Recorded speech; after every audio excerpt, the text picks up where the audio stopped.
Здравствуйте. Что, дедушка, у вас случилось? Здравствуйте, доктор.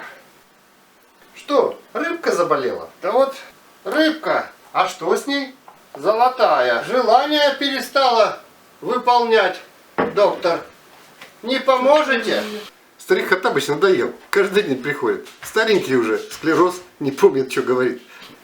Выглядывает, а? Колбасу ворует, а? Кто у меня тут колбасу ворует, а? Ну-ка. Это вам для поднятия настроения. Не грустите. Ведь можно и с улыбкой говорить о серьезных вещах. Например, о здоровье.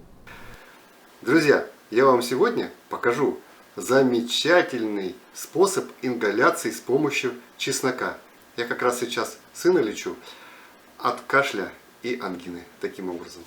Друзья, сейчас я вам покажу очень эффективную ингаляцию от кашля, от осиплости, от болезней горла. Чесночок. Как его чистить? А вот так. Надавливаете так сверху. Раз. Вот. Вообще чистить можно еще вот так. Надавливаете. И тогда вся вот шелуха вообще сходит моментально. Но для ингаляции нужно его еще порезать. Ну, такие вот не очень мелкие, не крупные кусочки. Это наш киндер мне помогает озвучивать ролики. Прямо можно с кожурой, которая осталась. В кожуре тоже есть полезные вещества.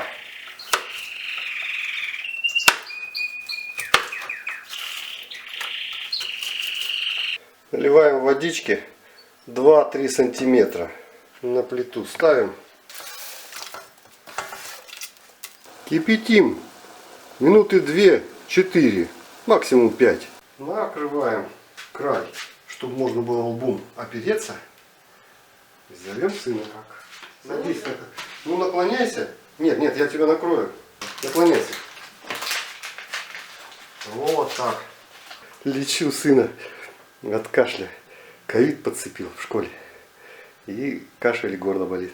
Сидите там под этим полотенцем до тех пор, пока вода не остынет. То есть, соответственно, минут 10-15. 3-4 дня и кашель весь пройдет, и ангина пройдет, и бронхи перестанут болеть, и голос вернется.